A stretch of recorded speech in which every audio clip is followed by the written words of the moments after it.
নমস্কার ভিউয়ার্স, বিটগুলির পক্ষ থেকে আপনাদের স্বাগত। ভিউয়ার্স, গতকালকে 28শে জুলাই বেরিয়ে গেল আন্তর্জাতিক পিতৃমাতৃ দিবস। উদযাপিত হলো বিভিন্ন জায়গায়, বিভিন্ন দেশে। কিন্তু গতকালকে আমি আসতে পারিনি এই জন্যই যে আমার ফিক্সড প্রোগ্রাম রোববার করে স্বাস্থ্যবিচিত্রা, তার জন্য আমাকে স্বাস্থ্যবিচিত্রাই আনতে হয়েছে। আজ আমি বিশ্বের সকল বাবা মাদের বা সকলের বাবা মাদের সশ্রদ্ধ প্রণাম জানাই। সবার বাবা মাই আমার বাবা মা।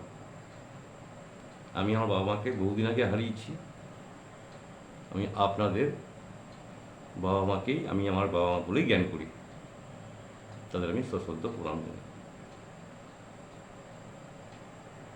আপনি যে দেখছেন আমার ভিডিও, আপনার বাবা মা যদি বেঁচে থাকেন তাদের চরণে আমার প্রণাম জানাবেন। আমার এই বার্তাটুকু তাদের কাছে পৌঁছানোর দায়িত্ব আপনার। ভিউয়ার্স,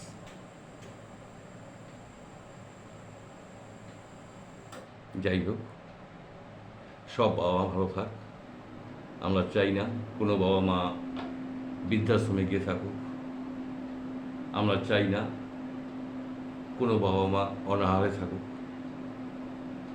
আমরা চাই না কোনো বাবা মার মনে আঘাত করতে। সবাই মিলেমিশে বাবা মাকে নিয়ে একসঙ্গে থাকতে হবে।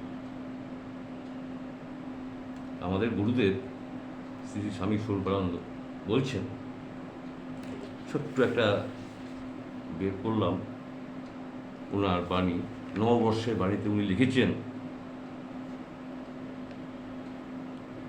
তো অনেক আগে, 1360 সালের 1 কার্তিক উনি লিখেছেন যে পিতামাতার সেবার মধ্য দিয়াই জীবনের শ্রেষ্ঠ কৃতিত্ব আহরণে যত্নশীল হও। এরপর কি বলা আছে? পিতামাতার সেবার মধ্য দিয়াই জীবনের শ্রেষ্ঠ কৃতিত্ব আহরণে যত্নশীল হও।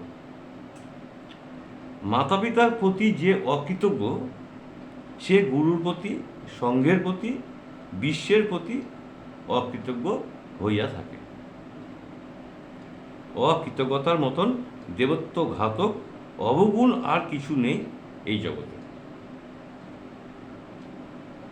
জীবনে যত অধমই হও, অকৃতজ্ঞের মতো অধম হইও না।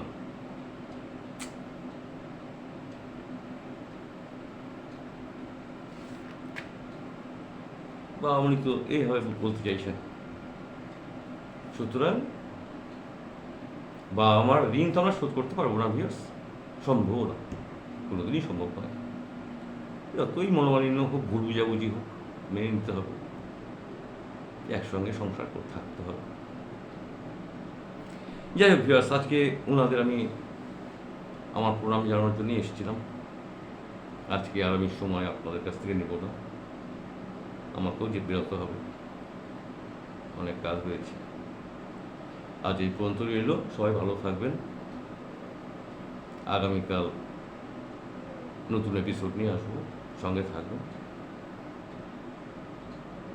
প্রভাতী শুভেচ্ছা জানিয়ে আজকের মতো বাই।